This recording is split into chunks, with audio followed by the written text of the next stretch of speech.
Hey, friend, do you find yourself in a situation where you may want to make some decisions, but because of aging parents, you find yourself locked in? You cannot escape, and you pretty much feel like, you've been kidnapped. I know it's a strong word, but we're going to be talking about unpacking all that just to give you some insight as to why that happens and how you can at times prevent that from happening. And also, how do you develop some skills to move forward? Because there's a lot that goes into that feeling of being, under somebody's thumb as an adult, that you can make your own decision. I know it's a long intro, but trust me, it will be worth it. Just stick with me.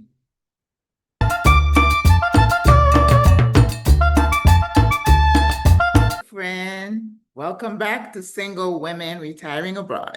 I am your host, Maggie, and I think I'm fixing to get myself in trouble again because, I like to address issues that are a little bit deeper because as single older women, we've lived many lives.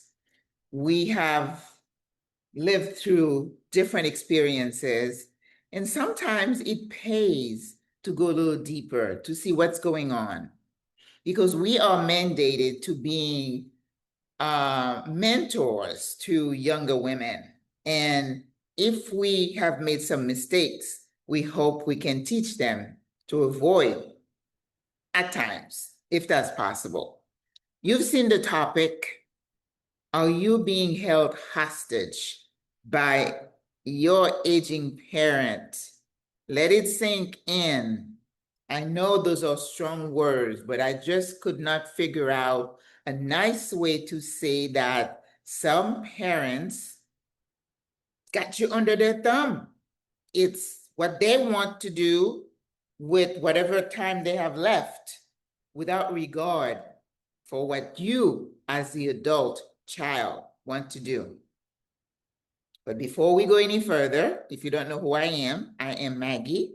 I'm a retired nurse practitioner, and I have been living in Panama as a retiree, jubilada, for almost 3 years now, and absolutely loving it.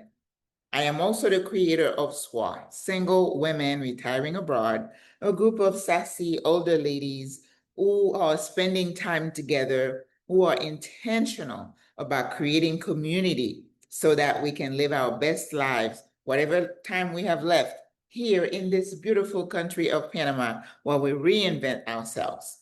But now I have a tagline.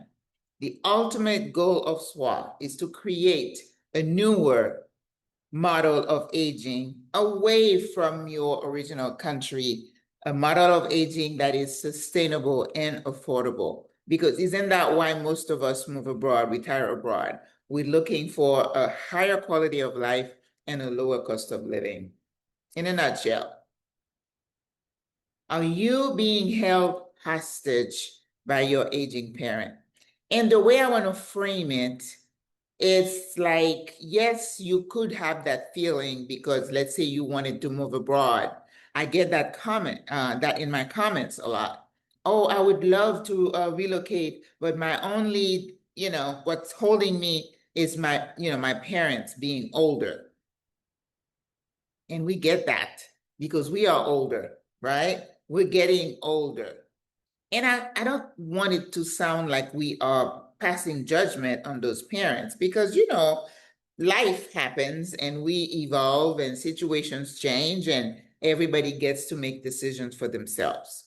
So the way I'm framing it is, are you wanting to relocate, but you can't because of parents who are demanding that you stay and care for them? And there's a lot to unpack with that. Then I'm going to tell you about how it can happen seamlessly with preparation and intention. Then we're going to go over how, way back when, you could have set some things in motion to prepare for today so that you're not in that situation where you feel under lock and key. And then we're going to have some takeaways. What can you do now? Because, you're in this situation, whether you want to relocate or not, or whether you're dealing with parents who are just, it's like, you're going to do this, you're going to do that. I'm your parent. You will, you will, you will. And then you just totally discombobulate, okay? So the first thing I want to tell you about is that if you are, and I know there are sisters who are willing to relocate. Now, if you've watched my videos, I did one video with Deborah. Deborah relocated here to Panama with her 97-year-old mother. And we did have a lot of comments and feedback from other people saying, oh, you're giving me hope, because that's been an issue. The other thing that we have gotten a lot of comments on the other video is the video with Patricia, who's 80 years old. So now people are saying, oh, she did it, I can do it too. But today's video is about if you want to relocate, but you have an aging parent. Now, understand that you can have an aging parent like Deborah, and it's not that her mother was demanding anything, but she's an only child, and it was her duty to care for her mother. I am not talking about you wanting to take responsibility for your loved one, and you consciously make your decision either to stay where you are or to move like Deborah did, right? But this goes beyond your willingness to care for your parent. This is the dysfunctional parent-child relationship where the parent is calling the shots.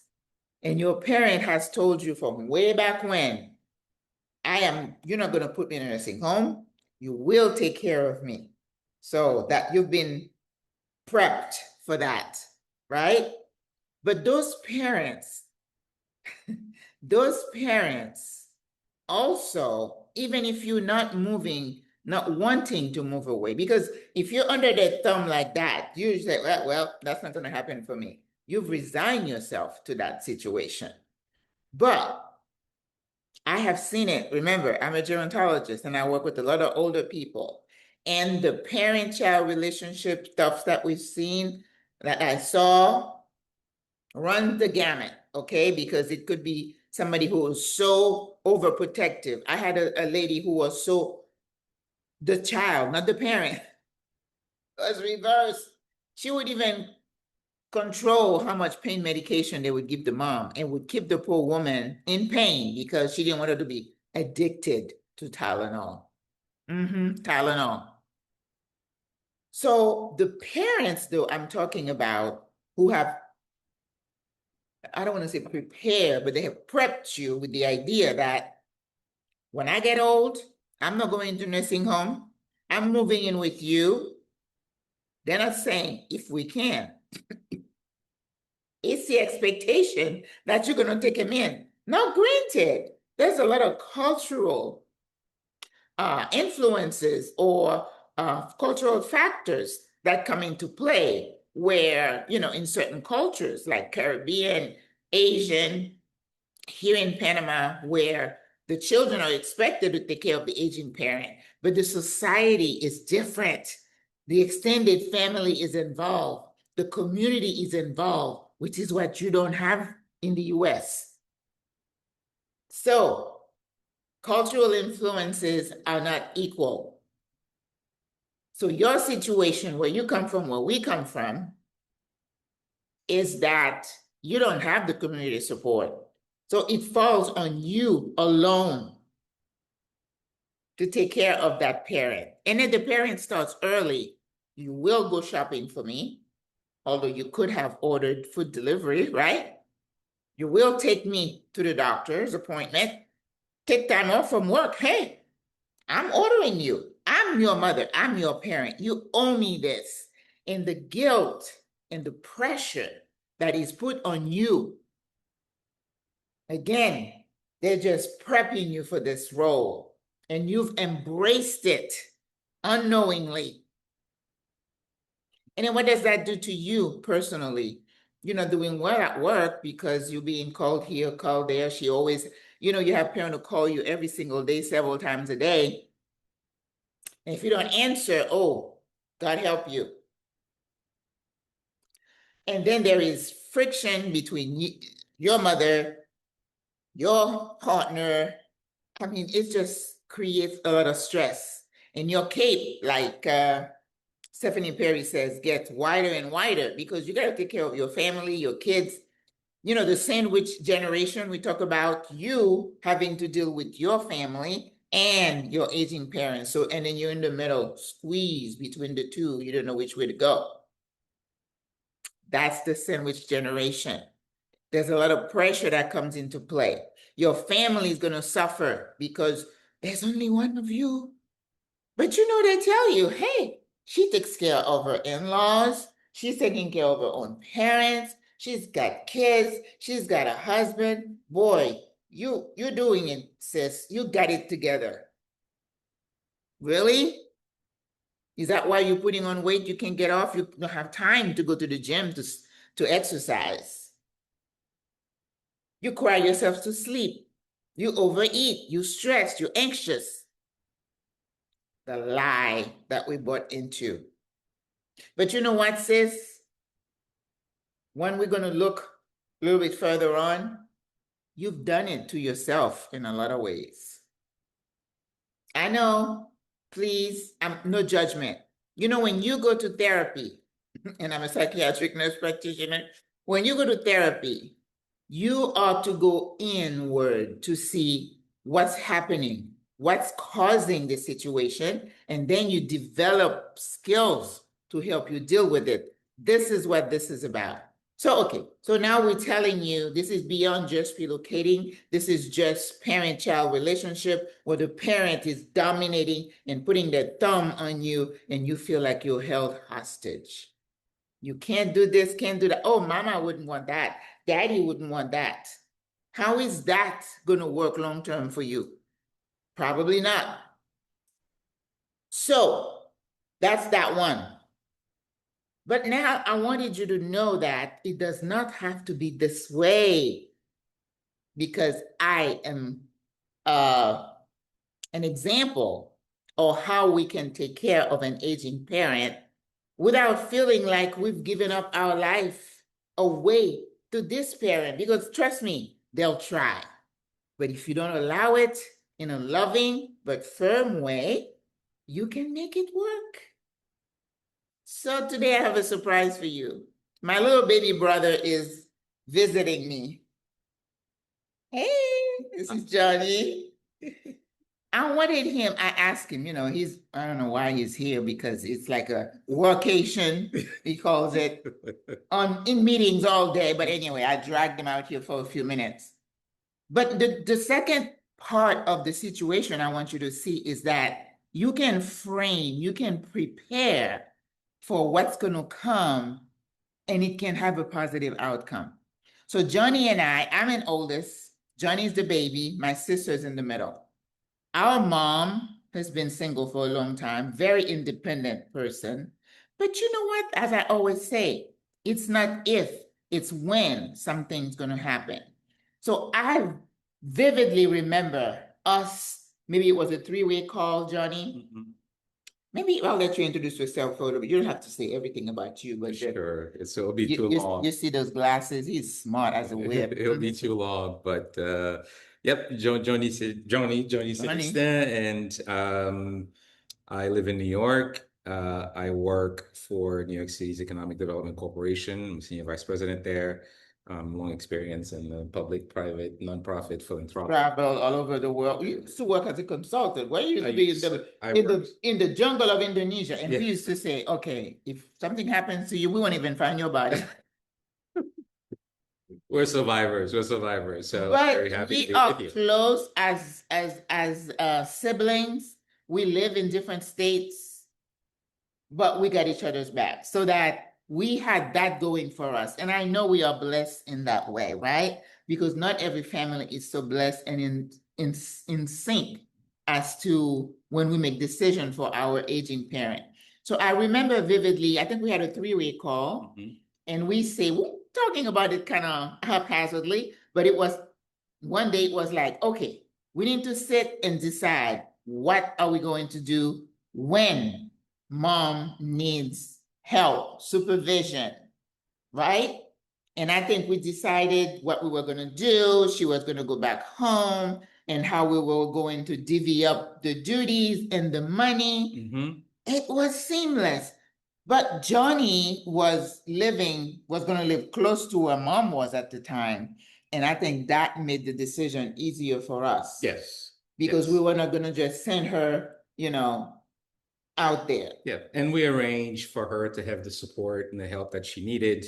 My role was really to go in on a regular basis, check in on her, make sure that the people were doing the right thing, make sure that she had what she needed, made sure that she had the money she needed to run her business. She was still doing her little business that I was paying for, no client. Entertained and engaged. It kept her busy, and then making sure that if she needed to go to the doctor and those things. And so that was really helpful to be present. And I felt fortunate to be able to do that. I think we all agreed that it would work just because Johnny was close by. Yeah. Right?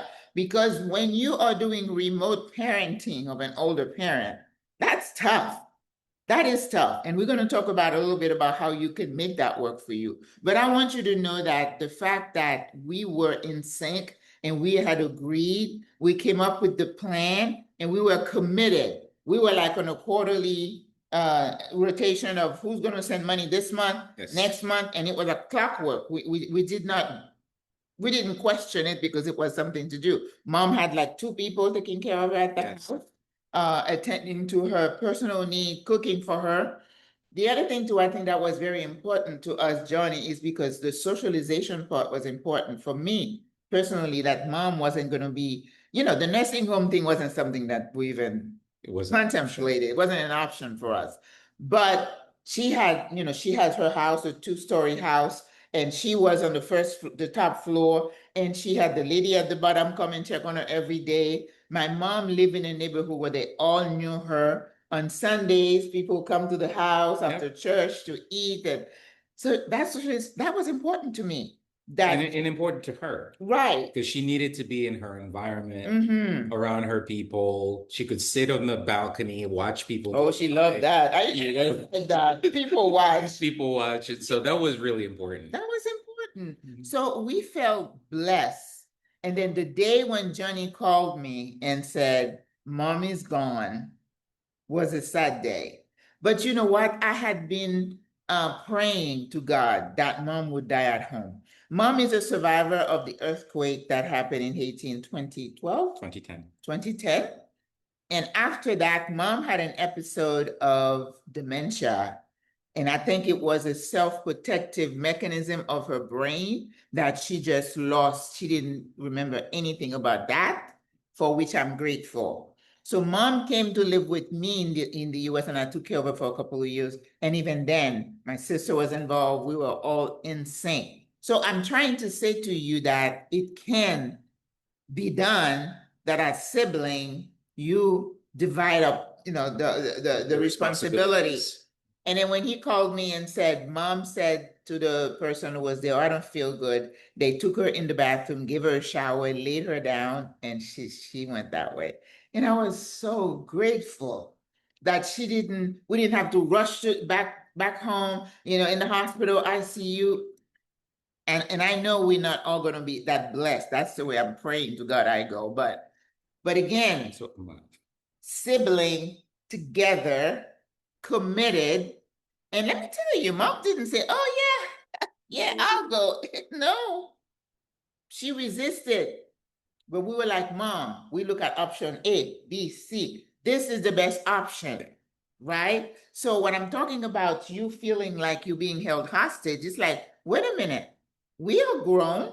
We have lives. We have careers. We are willing to care for you as our parent, but you're not going to hold us hostage. And I think what's also difficult, just to add to what you're saying, is the fact that there is a change in the relationship. Exactly. Right? You become the parent. You become the parent. And so you need to decide. And that's hard, right? to your mom or to any a parent to say, well, no, that's not how it's going to work.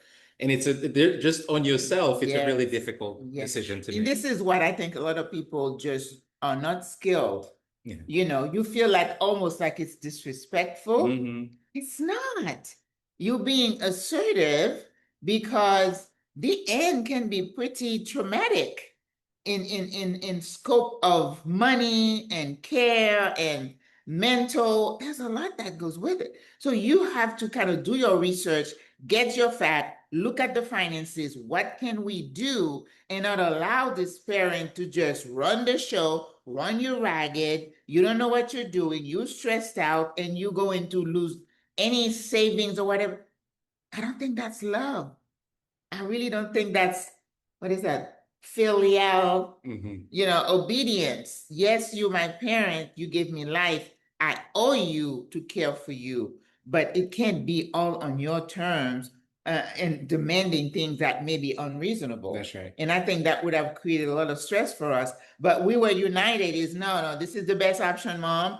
And especially we're not going to throw you out there, like in somewhere unknown. But she knew how to work it. She'll call you separately. She'll call me for something different.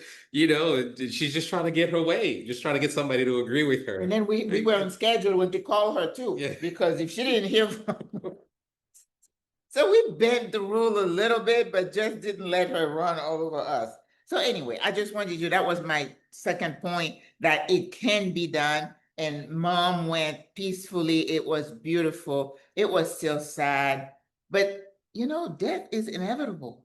All of us. Our parents are not going to live forever. We have a sister who just lost two parents in the same year, and she's really having a hard time. And we have to kind of start thinking that this person whom we love is going to leave us, and we don't know when. So we treasure every moment. We do what we can, and then leave the rest up to God.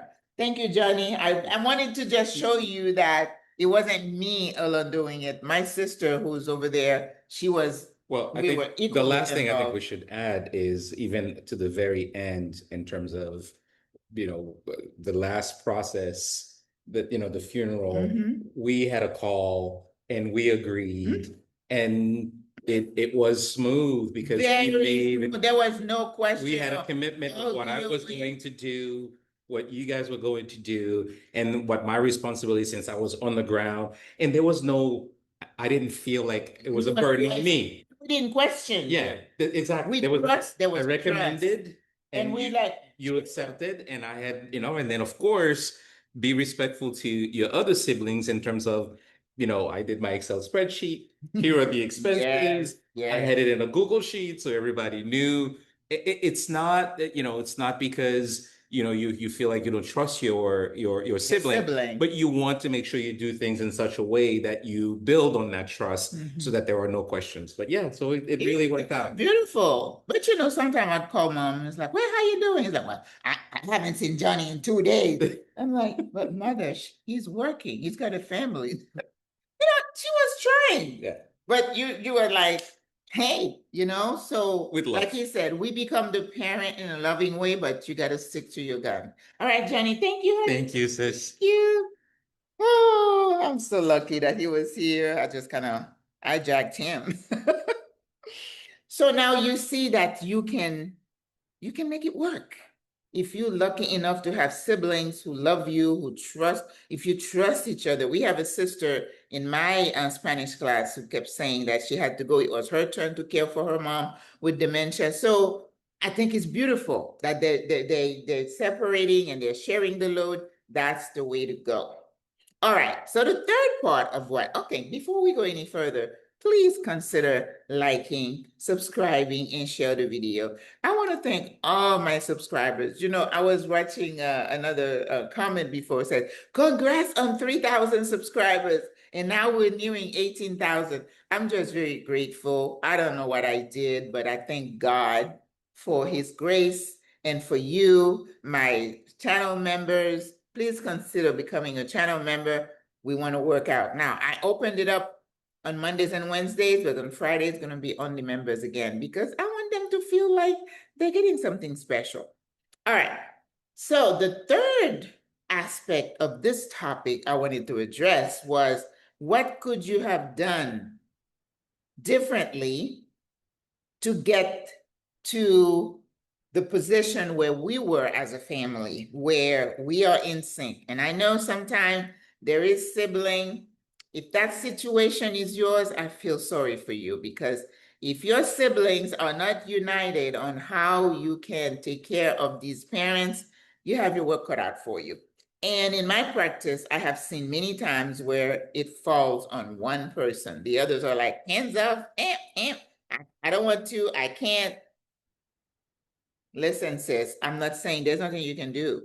If you have siblings who are such, I don't know. I don't know what's the word I want to use, and I don't want to be disrespectful to anybody. But if they don't feel that it's their responsibility to care for mom, and you, with a good heart and being a good adult child, know that it's your responsibility, then you have to accept what it is, right? And then move forward with it. So if we can go back a little bit, a lot of that parent-child relationship starts way back when, right? What your home situation was. I grew up in a single-parent home. My daddy wasn't there. So I can't hang on to that and say, oh, my daddy wasn't at home, therefore, I can't do this. I always say there is a time where you have to take responsibility for your own life as an adult and quit blaming your parents, your past situation. Move forward, sis. Move forward. Go to therapy and keep it moving, right? So as you become a teenager, you become an adult, that relationship between your parent, maybe your parents are abusive. Well, you, as an adult, you need to find a way to deal with that and not take in all the stuff they said about you. You amount to nothing. You this, you that, therapy, because you are a beautiful human being, you're a beautiful soul. You cannot be in your 40s and allow a bad parent to keep hurting you. That makes no sense to me. Sometimes you have to sever the ties, then you don't have to worry about taking care of them when they're older. Because I've always said, not everybody deserves to be a parent. There's some crummy parents out there, like there are some crummy children. That's where you need the skill to see, is this worth my time? Can I invest in this relationship or not? But let's say you can work around still being in the lives of your parents. That's when you start setting some boundaries. Boundaries are important for parents who want to bulldoze you into doing their bidding. It's always them. No, no, no, no, no. You get to be a certain age, a situation, you have your family. It's like, mother, yes, I know you need this, but I got to take care of my family first. My kids, my husband, they should come first. Isn't that the Bible that says the man would leave their father and mother and cleave unto his wife? I didn't say it. So why is it an inverse relationship? Why is your mother demanding your father? You cannot allow that, sis. I'm talking to you if you still have time, and you back there. So you got to lay the groundwork for that. When they get older, they don't continue the same pattern, because they will. If you don't break the chain, you're going to break the pattern. You're going to get to that end where you trap. You can't do anything because mother says, you can't leave me here. So work on your relationship, go to therapy, find out how you can deal with these demanding, unrealistic parents. If you allow your parents to run your life, it's on you. That doesn't mean you don't love them, but being assertive is a skill that some of us struggle with. I have, absolutely. I'm a firstborn. I have absolutely no issue with that. I'm sure you can tell, right? And I'm not saying, just because you can, somebody else can. I get it. But I'm saying with therapy, you can learn, but you have to want to learn how to develop new skills on how to deal with these parents. Okay? So set parameters, get your priorities in order, They don't rule the show. You rule your own life. All right. And then the other thing you could do is, let's say, yes, you have therapy and they're like saying, okay, whatever. Okay, understand that you're not going to run my life. But now let's talk about when something happens. How are we going to deal with you when you get older? This is the conversation you used to have. This is the conversation I had with my siblings. What are we doing? And because I'm a nurse and I'm in healthcare, and again, I was blessed that they say, oh, yes, sis, what are we going to do? And they defer to my expertise in that area. Thank God for that. I deferred to Journey's expertise in being, the one that manages the situation and did a beautiful job. And I was hands off, right? We should all respect each other's strength and gifts. No competition here. So, in having the conversation with your aging parents, it's like, okay, mom and dad, you getting up in years, what are we going to do when? You have parents who are falling all over the place. They're unsafe in their home. They refuse to leave their home, and you have to keep running back and forth. You can't even sleep because you're worried they're going to burn the place down. Parents who don't want to give up the car keys, they still want to drive and go hit somebody and kill somebody out there. It starts back there. It can be difficult, but you got to stick to it until they give in because it's a safety, it's a life and death situation. If they have money and they start getting demented, you need to sit down and say, we need to do that will. We need to do that, what is it again? You're gonna set up the oh gosh, the document that says that they're the one to manage your estate, right? Living trust. Living trust. We help each other out. He forgets, I forget. The living trust. You need to get all that stuff in order, sis. Not wait till it's to the end. There was a story here in Panama the other day. The person is sick, but he was here alone as an older person. Yes, you relocate to Panama. That's great, to Portugal. But do you have your paperwork, your legal paperwork back home so your kids know what to do with you if something happens? My daughter and I, we have conversations all the time. My brother said he talks to his daughter and wife. You have got to have the conversation and not feel that it's their duty to do anything for you. They'll do it for you out of love and respect. The more you start throwing the duty at them, the more they're going to be, and they're going to do it, but they're going to resent you in the process. So get the legal stuff done. If they're unsafe, make decisions to make them safer. Sometimes they have to go in assisted living. If they have money, you can hire people to help take care of them because you cannot do it all, sis. In the States, we have people, I even thought of doing that, called care managers, who were the ones dealing with the physicians and the healthcare and the medication, transportation, cleaning of the house. And if anything happens, they're like your go-between to kind of give you peace of mind. Well, if they're like, oh no, I don't want to pay my money for that kind of person, who's going to do it? I'm not going to do it. You work hard all those years. Your money is to take care of you. Therefore, yes, we will hire someone to do that. But let's say you over here, you out of the country and you have these aging parents. They insist, they're not coming with you. They insist of staying there. You need a care manager or an advocate, someone that you can pay to keep an eye on those aging parents. Yes, I know it's a challenge. And I know you have people who are, a little bit trying to get into their money. So you got to start way back when and try to find those people. Because if you want to leave and they say you can't because you're my daughter, it's like, yes, mother, I'm going to leave because that's what I want to do, but I'm doing the best I can to take care of you over here. Therefore, Maria is going to come stay with you, and so is going to come 2-3 times a week and check on you. Yes. Does that mean when you're doing it, you don't feel guilty? Listen, you're always going to feel a sense of guilt. But the guilt does not have to be paralyzing as long as you are clear in your mind that this is the best decision. Because I don't know about you. I'm here because, first of all, I want to live more cheaply. If I had still been in my home, insurance and all this kind of stuff, I couldn't afford it. If something happens, the house breaks down.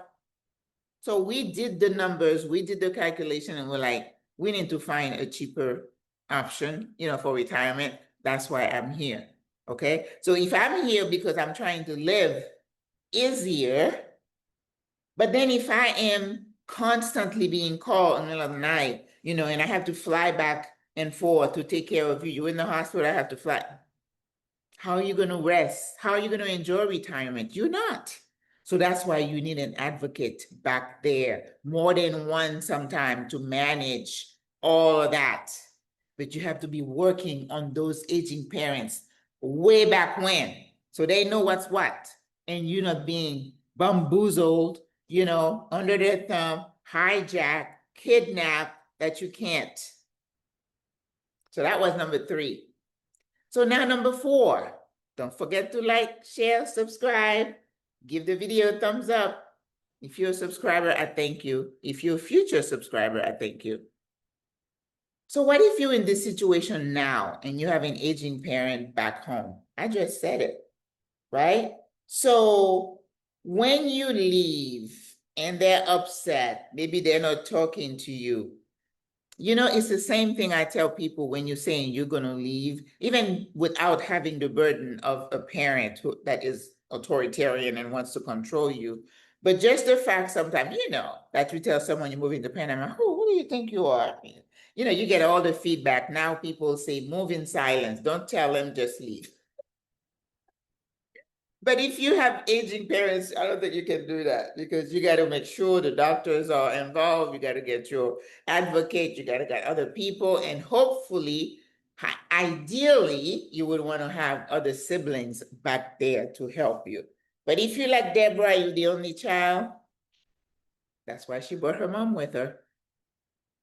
Because we can't get away from that responsibility. Yes, we can manage the situation, but you can't get away from it. Because, culturally, I think it's great that children feel a sense of responsibility for their parents, but I think the parents can do a good job and not hijack these children and use guilt trip you into doing something. Well, I brought you into this world.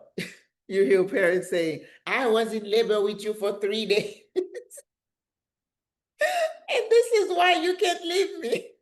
Come on, come on. And I could hear my kids saying, well, we didn't ask to be born.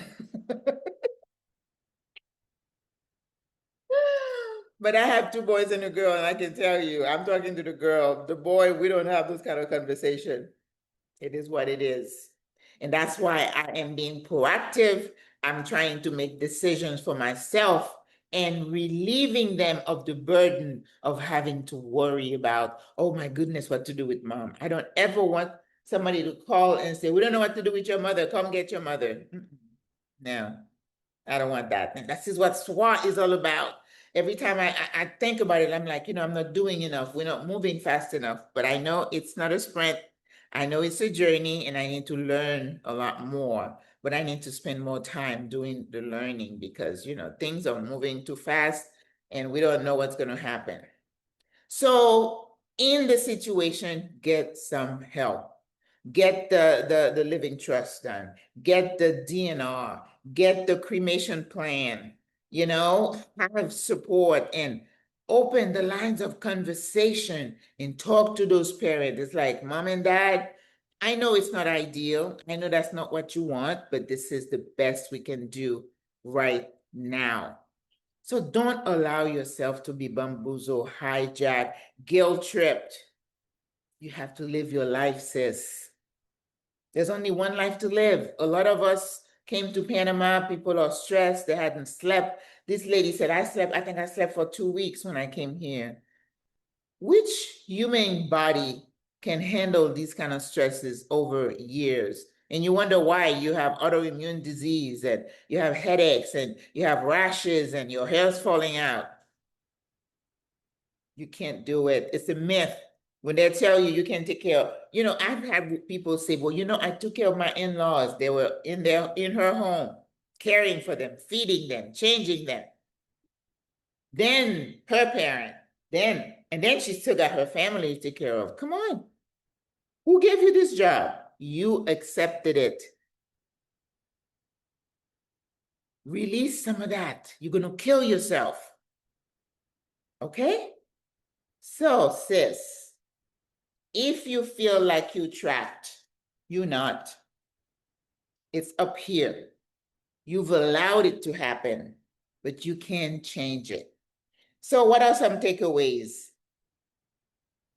Some people relocate with the aging parent here. Because I hear people in Mexico saying, oh, I relocated, this lady's in Ajijic, I think that place is called. And she's like, she relocated with her aging mother. She hires people to take care of her. Those people are very reliable because they're looking for the job. And the parent is happy. If you take somebody's Social Security, well, that's assuming it's going to continue. We don't know that. And then you're paying someone where it's cheaper to take care of her, where she's getting fresh food, and you close, it's a win-win. So that might be an option for you, right? And as I said, start early, start the conversation, start the planning, right the wrong in the relationship. Whatever was happening, it's like, you know what, that happened back there. You cannot threaten me with that over here now. No. I'm grown, I'm an adult, I have my life to live. That is not being selfish. That's being assertive, an assertive adult. Okay? Communicate. Mother, I love you, but. Dad, I love you, but. You have to have the guts to do that, right? Set boundaries. Don't call me 5-10 times a day. I'm not going to answer. If something happens to you, you call me. We can speak twice a week. That's fine. But then don't demand that I am at your beck and call, that if I don't answer the phone, oh my God, what a terrible daughter you are. You're allowing it, sis. You are. I know. Sometimes you don't want to hear that. You can say, well, what does it Maggie know? She doesn't know anything. Trust me. I understand. I understand. Okay? Be brave. Yes. Especially if you have a mom and dad, they're gonna gang up on you and guilt trip you, and you're gonna feel like you just kind of going, shrinking in front of them. Standing up to a parent in a clear, calm voice, having a conversation is not disrespectful. Don't let them guilt trip you in that. How dare you? And then if you have an aging parent, you allow him to keep abusing you, sis, it's on you. Okay? Being filial does not equate to being shackled down. I love you. Yes, you're my parent, but I cannot allow you to control my life. No, ma'am. No, sir. No. Like I said, after you say that, you go, oh my God, I can't believe I did that. And the guilt and the shame, that's normal. Go see your therapist. You'll be okay. It's not too late to start, sis. It's not too late. The sooner, the better. Don't wait until they're like in their 90s to have the conversation. No. No, no, no. Start early. In conclusion, sis, being held hostage by an aging parent is a direct result of dysfunctional family relationships. You need to learn. You need to start early to figure out why you're having those conversations, and then take steps to reverse, to change course. Because if you keep going the same way, yeah, you're going to want to come to Panama, but you can't, because they say, you not fixing to leave me here. No, no, no. I'm your parent, and I demand that you take care of me till I croak. That's what somebody does. Some people do. Don't allow that to happen to you, sis. I hope you enjoyed this conversation. You know, I'm always going to make you think. And those things that I talk about are not usually very comfortable, but they need to be talked about. You know, these are things people are shh, shh, hush, hush. Why? This is life. When you're dying by yourself in your house, people are going to find you. This young woman on TikTok now, she said, I think she was in her 40s when she had a heart attack and 2 weeks later had a stroke. So now she's, doing all the talking and everything, but we could have prevented all that by how we manage our emotions, our families, our relationship. It's up to you, no one else. Got to be strong, got to be brave, and right the ship. All right? So you don't feel like you've been hijacked. I hope you enjoyed it. So I will talk to you in the next video. Until then, God loves you. I love you. Au revoir. À la prochaine. Bonne journée. Bye bye.